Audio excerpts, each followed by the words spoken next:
ரசூலுல்லாஹி ஸல்லல்லாஹு அலைஹி வஸல்லம் உடனே தங்களுடைய ஜுப்பாவை தூக்கி காட்டி, வயிற்றை காட்டி, நான் குத்தினதுக்கு பதிலா என்ன குத்திரு நீ அப்படின்னு சொன்னாங்க. உனக்கு பதிலா நான் குத்தினதுக்கு பதிலா நீ என்ன குத்திடு அப்படின்னு சொல்லி ஸல்லல்லாஹு அலைஹி வஸல்லம் சொன்னாங்க. உடனே அவர் என்ன பண்ணாரு, சரி சரி என்பதாக சொல்லி கீழே குனிஞ்சவர் ரசூலுல்லாஹி ஸல்லல்லாஹு அலைஹி வஸல்லம் அவர்களுடைய அந்த வயிற்றில முத்தமிட்டு அப்படியே அணைத்துக் கொண்டார். ஏன் இப்படி செஞ்ச அப்படின்னு கேட்டாங்க ரசூலுல்லாஹி ஸல்லல்லாஹு அலைஹி வஸல்லம். அப்ப அவர் சொல்றார், இந்த சவாதுக்கு அவர் சொல்றார், யார சொல்லலாம், இப்ப என்ன சூழ்நிலை இருக்குது அப்படிங்கறது உங்களுக்கு தெரியும். போருக்காக வேண்டி நாம் தயாராகிட்டு இருக்கிறோம். இது ஒரு சமயம் எனக்கு கடைசி நேரமா இருக்கும். இந்த போர்ல நாம் இறந்து விட்டால் எனக்கு இது கடைசி நேரம். இதுக்கு பின்னால உங்களை சந்திக்க முடியாதுனா, அதனால என்னுடைய உடல் உங்களுடைய உடலோடு ஒட்டி இருக்க வேண்டும் என்று நான் ஆசைப்பட்டேன் கொஞ்ச நேரம். அதுக்காக வேண்டி நான் இப்படி செஞ்சேன் என்பதாக அவர் சொன்னார். ரசூலுல்லாஹி ஸல்லல்லாஹு அலைஹி வஸல்லம் அவர்கள் அவருக்கு சிறப்பாக துஆ செய்தார்கள் அந்த இடத்துல. பிறகு ரசூலுல்லாஹி ஸல்லல்லாஹு அலைஹி வஸல்லம் சப்புகளை அணிவகுத்து நிறுத்தி வைத்துவிட்டு ஒரு போர் பிரசங்கம் செய்தார்கள் அந்த இடத்துல. எப்படி நீங்கள் போர் செய்ய வேண்டும், எப்படி நடந்து கொள்ள வேண்டும், எதிரிகளிடத்திலே எப்படி போர் செய்ய வேண்டும் என்பது பற்றி உள்ள அவர்களுக்கு அந்த வீரத்தை தூண்டி விடுவதற்காக வேண்டி, இஸ்லாத்திற்காக வேண்டி தங்களை அர்ப்பணம் செய்து அந்த போரை நிகழ்த்துவதற்காக வேண்டி அவர்கள் ஸல்லல்லாஹு அலைஹி வஸல்லம் ஒரு அற்புதமான பிரசங்கம் செய்தார்கள். அதற்கு பிறகு போர் ஆரம்பமானது. இதுக்கிடையில அந்த எதிரிகளும் அதே மாதிரி தப்பு அணிவகுத்து அவங்க ஒரு பகுதியில் அந்த பக்கம் நிக்கிறாங்க, இவங்க இந்த பக்கம் நிக்கிறாங்க. அந்த காலத்துடைய போர் முறை, போர் ஆரம்பமானவன எல்லாரும் ஆளுக்கால் வெட்டுறது அப்படிங்கிறது இல்ல. எதிரிகளிலிருந்து ஒருவர் முன்னால வருவார். அந்த பக்கம் அந்த சப்பு நிக்கும், இந்த பக்கம் இந்த சப்பு நிக்கும், நடுவுல காலி இடம் இருக்கு, மைதானம் இருக்கும். அந்த மைதானத்தில் அங்கிருந்து ஒருத்தர் வருவார். அவர் தன்னுடைய வீர பராக்கிரமங்கள் எல்லாம் சொல்லுவார். நான் அப்படிப்பட்ட ஆளு, இப்படிப்பட்ட ஆளு, என்னை எதிர்த்து எவன் போறது வர்றவங்க வாங்க அப்படின்னு சொல்லிட்டு உடனே இங்கிருந்து ஒரு ஆள் போவார். அவருடனே சண்டை போடுவார். வாள் சண்டையோ அல்லது ஈட்டியோ எப்படியோ சண்டை போடுவார். இப்படித்தான் அது ஆரம்ப நிலை.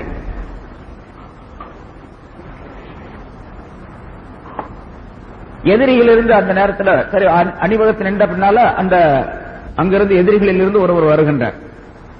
ஆமிர் இப்னு ஹவ்ரமி என்ற அந்த மனிதன், என்னிடத்தில் யார் போரிட வருவது அப்படின்னு சொல்லி கூப்பிடுறார். உடனே ரசூலுல்லாஹி ஸல்லல்லாஹு அலைஹி வஸல்லம் அவர்கள் மிஹ்ஜா என்று ஒரு மனிதர், உமர் ரலியல்லாஹு தஆலா அன்ஹு அவர்களுடைய அடிமை, அவர் அந்த போர்ல கலந்துகிட்டு இருக்கார். அவரை போக சொல்லி ஸல்லல்லாஹு அலைஹி வஸல்லம் சொன்னார். அவர் போனார், போரிட்டார். கடைசியில அந்த எதிரி படையில் உள்ள அந்த மனிதன் இவரை வெட்டி விட்டார்.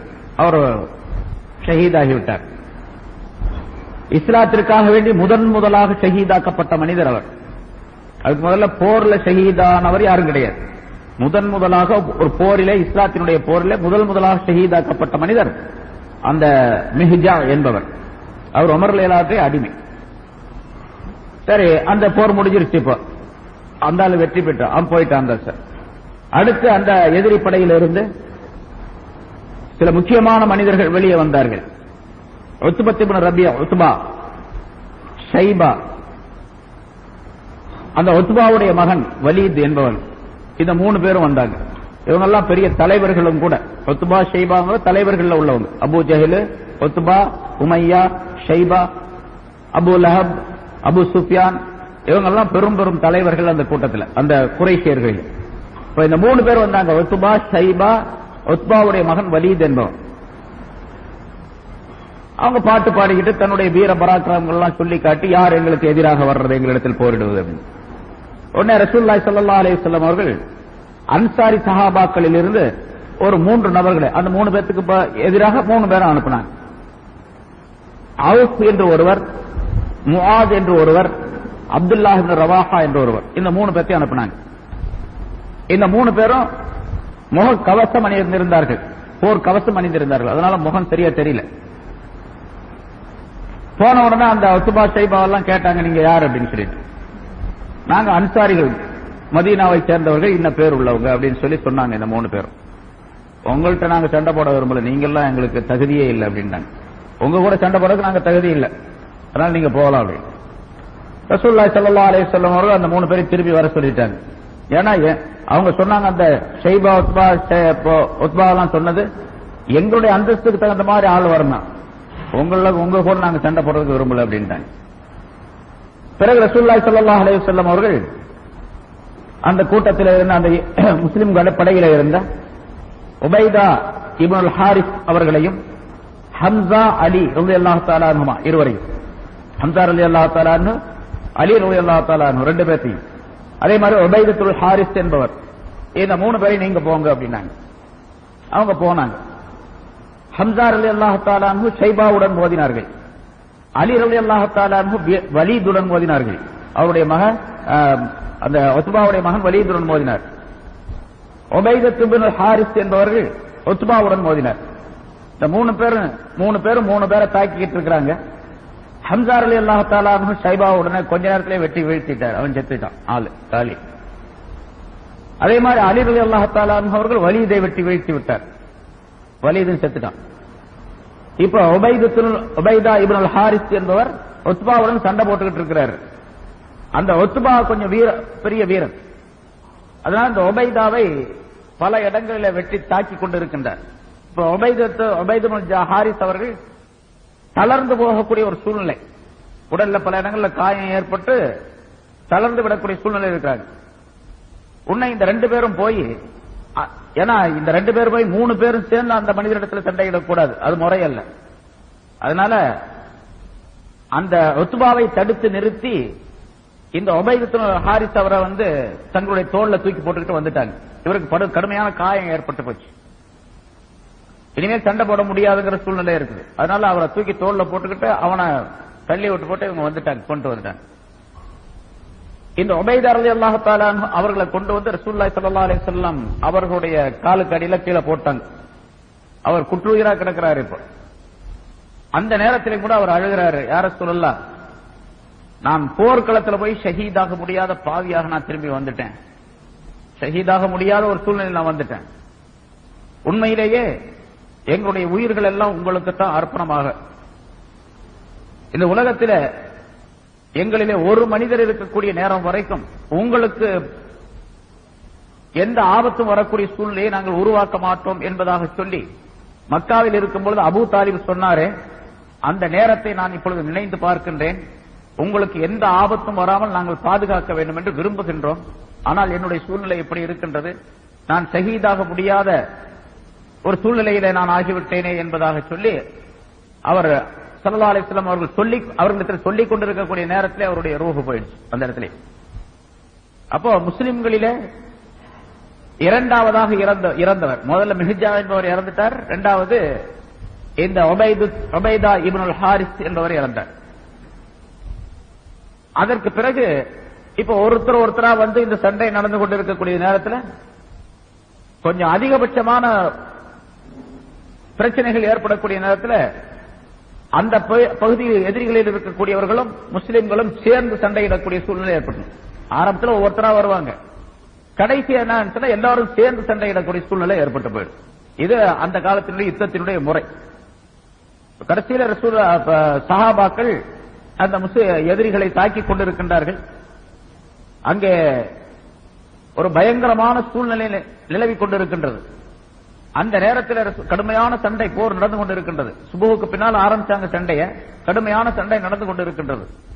ரசூலுல்லாஹி ஸல்லல்லாஹு அலைஹி வஸல்லம் அவர்கள் அந்த நேரத்தில் தான் முன்னால் ஒரு வாசகம் சொன்னார்கள், யார் ஒருவர் இந்த நாளிலே அல்லாஹுக்காக வேண்டி பொறுமையோடு இருந்து நன்மையை கருதி எதிரிகளிடத்திலே முன்னோக்கி சென்று பின்னோக்கி வந்து விடாமல் எவர் ஒருவர் போர் புரிந்து இந்த போரிலே மடிந்து விடுகின்றாரோ அவருக்கு அல்லாஹ் தஆலா சொர்க்கத்தை தந்திருவார் நிச்சயமாக என்பதால்.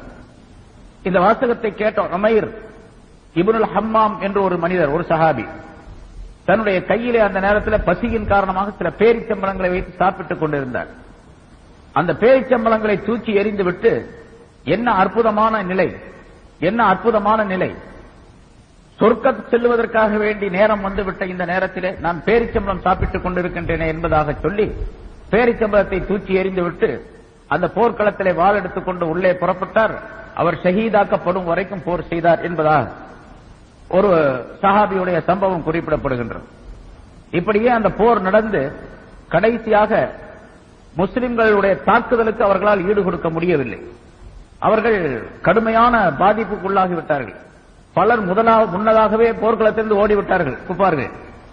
போர் முடியும் வரைக்கும், கடைசி வரைக்கும் எந்த மனிதரும் நிலைத்து நிற்க முடியவில்லை. அந்த இடத்துல பல மனிதர்கள் ஓடிவிட்டார்கள். பிறகு கடைசியாக கிடைத்த சில மனிதர்களை கைது செய்தார்கள். ரசூலுல்லாஹி ஸல்லல்லாஹு அலைஹி வஸல்லம் அவர்களிடத்திலே கொண்டு வந்து ஒப்படைத்தார்கள். காலையில சுபஹ் நேரத்தில் ஆரம்பமான அந்த போராகிறது லொஹருக்குள்ள முடிவடைஞ்சிருச்சு. ஒரு பெரிய போர் சரித்திரத்தில் மிக முக்கியத்துவம் பெற்ற அந்த போராகிறது சுபஹ் நேரத்தில் ஆரம்பிச்சது, காலை நேரத்தில் அது லொஹருக்குள்ள அது முடிஞ்சிருச்சு. அந்த போரில் பல தலைவர்கள் எதிரிகளிலே கொல்லப்பட்டார்கள். அதுல இப்ப சொன்ன முதல்ல உத்பா, ஷைபா, வலீத் ஆகியோரெல்லாம் அந்த போர்ல முதல்ல கொல்லப்பட்டாங்க ஆரம்ப கட்டத்திலேயே. அதற்கு அடுத்ததான் அபூ ஜஹல், அதாவது அப்துல் ரஹ்மான் இப்னு அவுஃப் ரலியல்லாஹு தஆலா அன்ஹு அவர்கள் அந்த போர்க்களத்தில் இருக்கின்றார்கள். அவங்க அறிவிக்கிறாங்க பின்னால, நான் பத்ர் போர்க்களத்திலே நின்று கொண்டிருக்கக்கூடிய நேரத்தில் எனக்கு பக்கத்தில் 2 சிறுவர்கள் நின்று கொண்டிருந்தார்கள். ஒருத்தர் முஆத் இப்னு அம்ர் என்பவர், இன்னொருத்தர் முஅப்பீத் இப்னு அஃப்ரா என்பவர். 2 பேரும் நின்றுட்டு இருந்தாங்க. நான் நினைச்சேன், எனக்கு பக்கத்தில் இந்த 2 சிறுவர்கள் நிக்கிறாங்களே, சிறுவர்கள்னா ஒரு 14-15 வயசு இருக்கலாம், அந்த மாதிரி சிறுவர்கள். கொஞ்சம் பெரிய ஆளா நின்றால் நமக்கு பக்கபலமா இருக்கும், யாராவது எதிரிகள் வந்து தாக்கக்கூடிய நேரத்தில் அவர்களை தாக்குறதுக்கு வசதியா இருக்குமே என்பதாக நினைத்துக் கொண்டிருந்தேன். அந்த நேரத்தில் அந்த 2 பேர்ல ஒருவர் என்னிடத்தில் கேட்டார், அபூ ஜஹல் என்பவன் யார் அப்படின்னு கேட்டார். அவங்க 2 பேருக்கு அபூ ஜஹல் யாருன்னே தெரியாது. ஆனா அவர்கள் ஊர்ல இருந்து மதீனாவிலிருந்து புறப்படக்கூடிய நேரத்திலேயே இந்த 2 பேரும் சேர்ந்து பேசி வச்சுக்கிட்டாங்களாம், நம்ம 2 பேரும் சேர்ந்து எப்படியாவது அபூ ஜஹலை கொலை செஞ்சிடணும் போர்க்களத்தில் அப்படின்னு அவங்க 2 பேரும் பேசி வச்சுட்டு வந்திருக்கிறாங்க. அதனால அபூ ஜஹல் யார் அப்படின்னு சொல்லி கேட்டாங்க. நான் கொஞ்ச நேரம் சும்மா இருந்தேன்.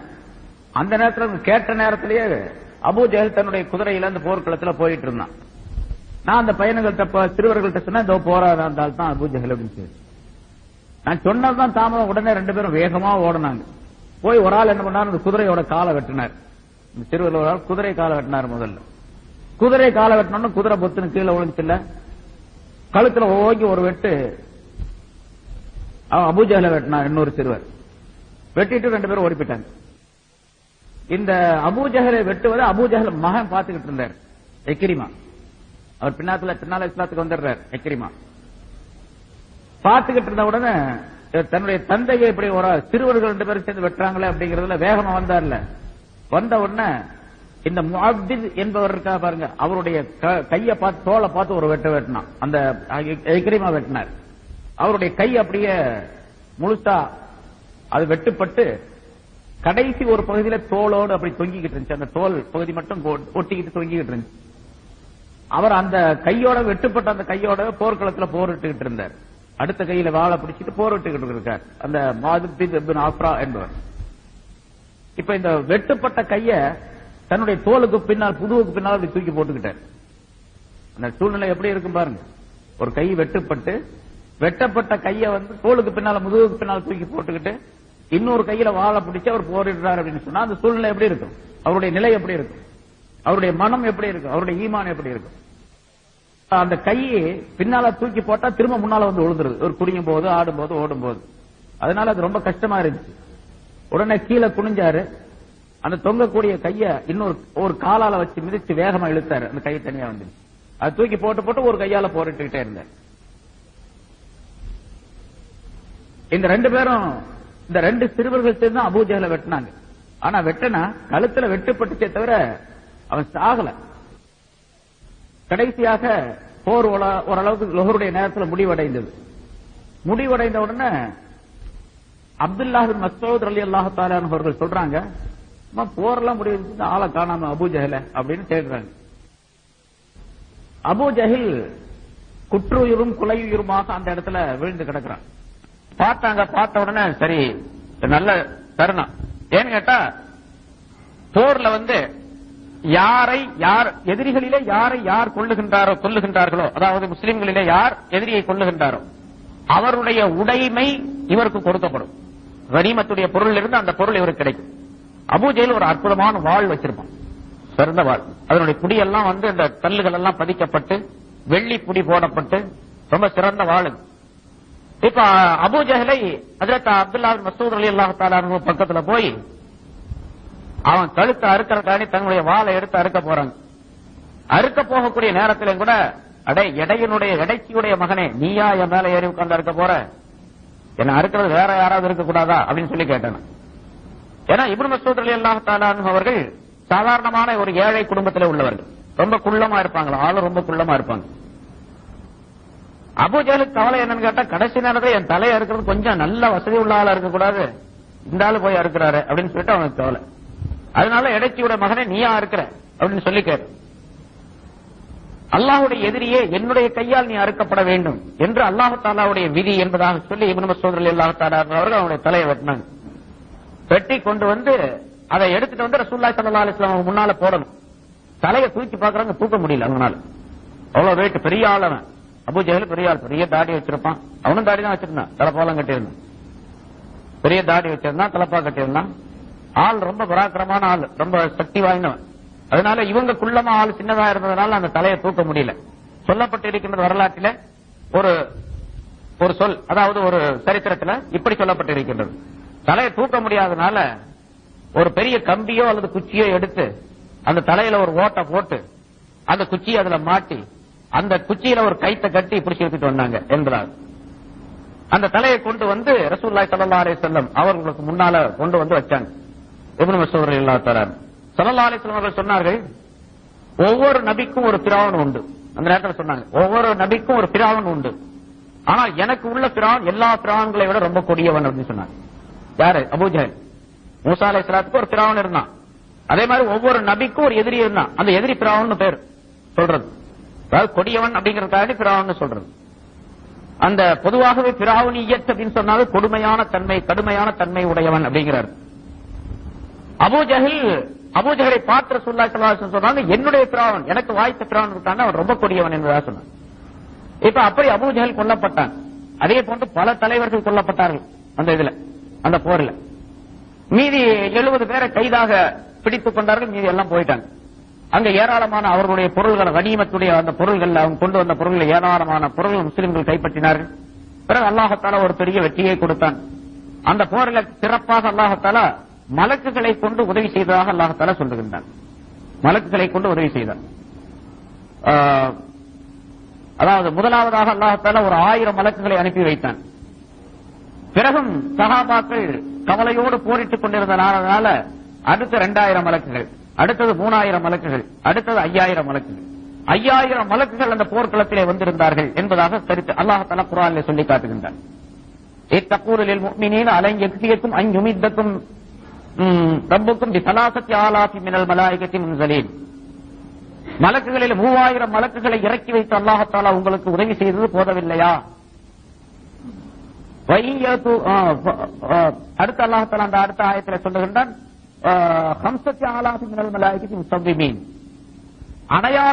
அடையாளமிட்டிருக்கக்கூடிய 5000 மலக்குகளை அல்லாஹ் தஆலா இறக்கி வைத்தான். அடுத்ததாக அடையாளமிட்டிருக்கக்கூடிய என்று சொன்னால் அந்த மலக்குகள் எல்லாம் தலப்பாகி கட்டியிருந்தார்கள்.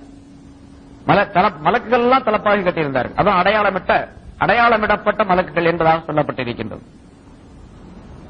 ஹதீஸ்ல வருகின்றது, ஜிப்ரீல் அலைஹிஸ்ஸலாம் அவர்கள் மஞ்சள் நிற தலப்பாக கட்டியிருந்தார்கள், மற்ற மலக்குகள் எல்லாம் வெள்ளை நிற தலப்பாகி கட்டியிருந்தார்கள் என்பதாக. எல்லாரும் தலப்பாகை கட்டியிருந்தாங்க. ஏன்னா சஹாபாக்கள் எல்லாம் தலப்பாகை கட்டியிருந்த காரணத்தால்